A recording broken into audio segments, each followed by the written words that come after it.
Number one అంటారు. అసలైన number one Guru Kashi university.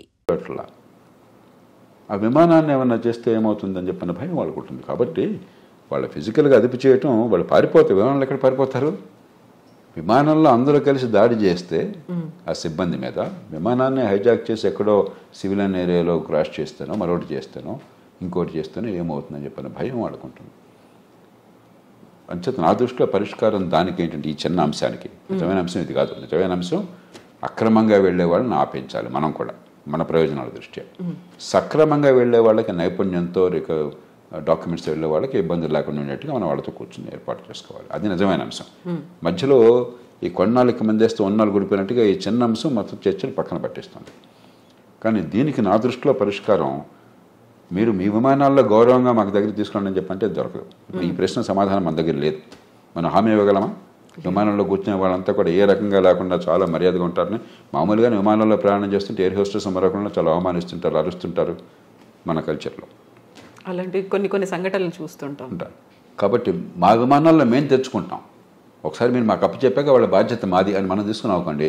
మనం సంఖ్యలు వేస్తామో వేయకుండా ఉంటామో అంత మన బాధ. అప్పుడు గొడవ లేదు. అలా పరిష్కారం ఆలోచించాలి తప్ప ఇది భారత్ను అమెరికాకి మధ్య యుద్ధంగా ఈ విషయాన్ని భావించకూడదు. ఉద్రేకంతో మనం సాల్వ్ చేయాలి. ఆ అవతల వాళ్ళ బాధ కూడా గురించి మన దేశం నుంచి ఉదాహరణకి పాకిస్తాన్కు మరో దేశంలో నిరస్తుని మనం పంపించాం. మనం అమెరికా స్థాయి కాదు. ఆవిడ మన దేశంలో ఉండాలని వాళ్ళని కోరుకోవట్లేదు.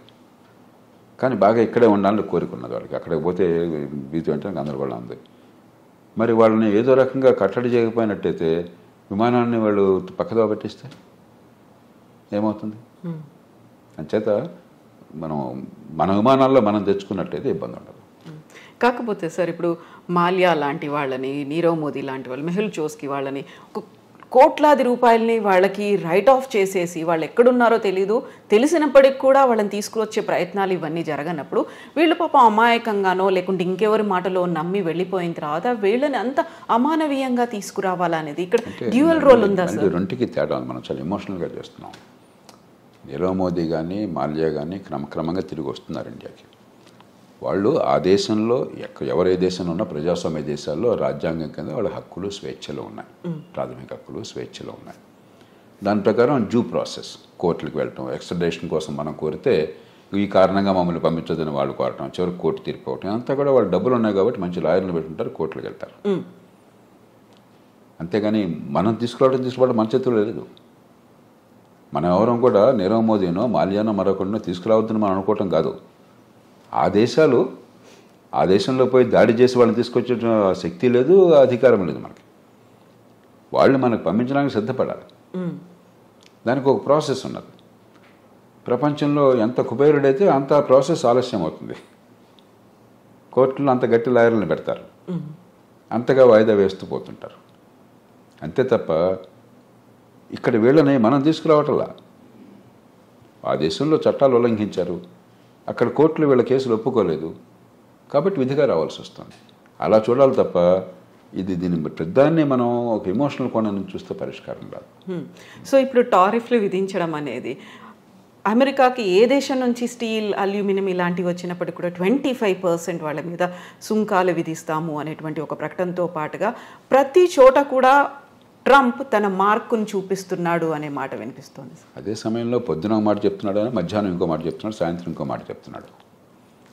మామూలుగా ఏంటంటే పరిపాలనలో ఎప్పుడు కూడా విధానం ఏం కావాలని మల్లగొల్లాలు పడుతూ ఉంటారు. కొందరు ఇలా చేస్తే బాగుంటుంది అంటారు, మరికొందరు అలాగా దానిలో ఇబ్బందులు ఉన్నాయి, ఇలా చేస్తే బాగుంటుంది అంటారు, మరికొందరు ఇంకో రకంగా అంటారు. ఇవన్నీ చర్చించుకుని నిగ్గు తేల్చి చివరికి ఏది మంచి విధానం ఆలోచించి అప్పుడు పై స్థాయికి పంపిస్తారు. ఓ ప్రధానమంత్రి స్థాయిలో, దేశ రాష్ట్రపతి స్థాయిలో, ప్రభుత్వం స్థాయిలో ఇవన్నీ ఈ ఆలోచనలు, ఈ లాభ నష్టాలని బేరీ చేసుకుని పంపిస్తారు. ట్రంప్ ఏమవుతుంది, పురిలో ఏదో ఆలోచన పడుతుంది, వెంటనే ఆయన దేశాధినేతగా ప్రకటించేస్తున్నాడు. మధ్యాహ్నానికి అది కష్టం అనిపిస్తుంది, వెంటనే మార్చుకుంటున్నాడు.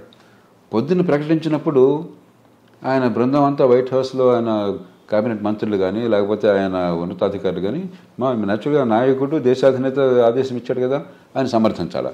మధ్యాహ్నం మాట మారుస్తున్నాడు, మళ్ళీ దీన్ని సమర్థించాలా. సాయంత్రం ఇంకో మాట చెప్తున్నాడు, మళ్ళీ దాన్ని సమర్థించాలా. అంటే ఒక తొగ్గలకి వ్యవహారంలాగా తయారవుతుంది. ట్రంప్ కూడా నిలకడగా, ఎందుకంటే నిలకడగా కొన్ని విషయాల్లో నిలకడగా అనిపించవచ్చు.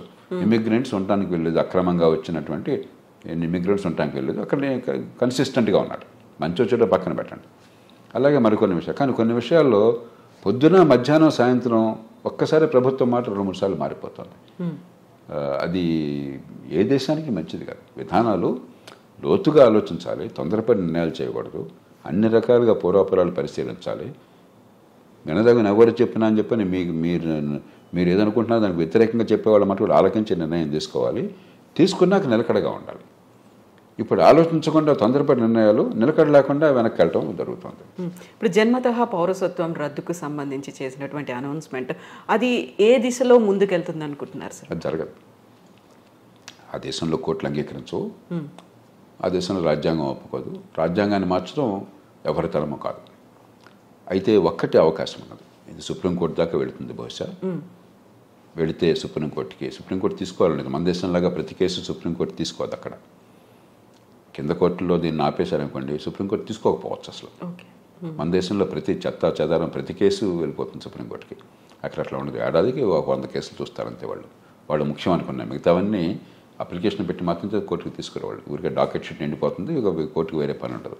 ఒకవేళ తీసుకుంటే సుప్రీంకోర్టు తిరస్కరిస్తుంది. కానీ బహుశా ఏది ఆమోదించే అవకాశం ఉంది అంటే గట్టిగా ప్రభుత్వానికి వాదించే అవకాశం ఒకటి ఉన్నది.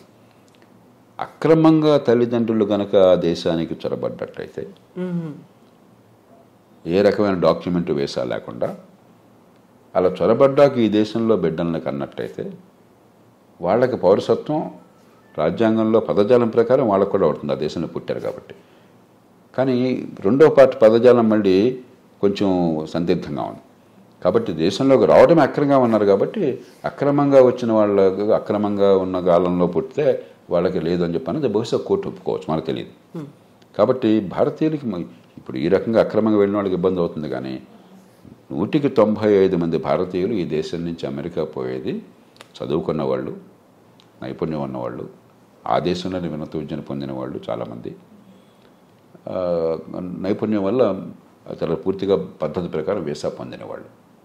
వాళ్ళకి ఎలాంటి ఇబ్బంది ఉండదు. మన ఊరికి అనవసరంగా కంగారు పడిపోయేది కంపెనీ పోతే అనుకోవడం తప్ప నాకు 100కి వాళ్ళు ఏమాత్రం అనుమానం లేదు. కానీ అక్రమంగా చొరబడిన తల్లిదండ్రులకు పుట్టిన సంతానమైనట్లయితే సుప్రీంకోర్టు బహుశా వేరే స్టాండ్ తీసుకోవచ్చు. సార్, మీరు ఇప్పుడు 95% ప్రాపర్ మెథడ్లో వెళుతున్నారు అనుకున్నప్పుడు మిగతా 5%ని విమానాల్లో ఆ దేశాలకు పంపిస్తుంది. మన భారతదేశం వాళ్ళని ఎలా ట్రీట్ చేయాలి, ఏం చేయాలంటారు? అవగాహన కల్పించాలా? మళ్ళీ అవకాశం ఇప్పుడు ఈ దేశంలో 145 కోట్ల జనాభా ఉంది. 54 కోట్ల మంది పనిచేసేవాళ్ళు ఉన్నారు. దానిలో అత్యధికులు అసంఘటిత రంగం, రెక్కాడితే డొక్కాడిన వాళ్ళు, రేపు పొద్దున భోజనం ఎక్కడ దొరుకుతుందో తెలియని వాళ్ళు. కాబట్టి మన దేశంలో వాళ్ళేదో అక్రమ ఖర్చు పెట్టి అమెరికా వెళ్ళారు కాబట్టి వాళ్ళని ప్రత్యేకంగా నెత్తినెక్కించుకోవడం సాధ్యం కాదు. అందరి పౌరులతో సమానం. ఈ దేశంలో అందరికీ ప్రయత్నాలు చేయగలుగుతాం, మనకున్న వనరులతో, మనకున్న పరిస్థితుల్లో, మనకున్న అవకాశాలతో ఆ ప్రయత్నాలు వాళ్ళకి చేస్తాం తప్పితే వీళ్ళని ప్రత్యేకంగా నెత్తిన పెట్టుకోవడం నేను చెప్పిన మాట విరుచించకపోవచ్చు. వీళ్ళ మన దేశంలో 2 రోజులు కొంచెం ప్రచారంలోకి వస్తే అది ప్రపంచంలో మోస్ట్ ఇంపార్టెంట్ ఇష్యూ. అంటే భారతదేశంలో ఈ కోట్ల మంది భవిష్యత్తు అక్కర్లేదా మనకి? కాబట్టి ఖచ్చితంగా ఈ దేశంలో ఉన్న మేరకు ఆ పరిస్థితులను బట్టి అవకాశాలు ఉంటాయి. అక్కడి నుంచి వచ్చేవాళ్ళు మరి ఇంకోటి గమనించండి, అత్యధికులు లక్షలాది రూపాయలు ఖర్చు పెట్టి వెళ్ళిన వాళ్ళు. కాబట్టి వాళ్ళు కొంత సొంతంగా బతకగల వాళ్ళు.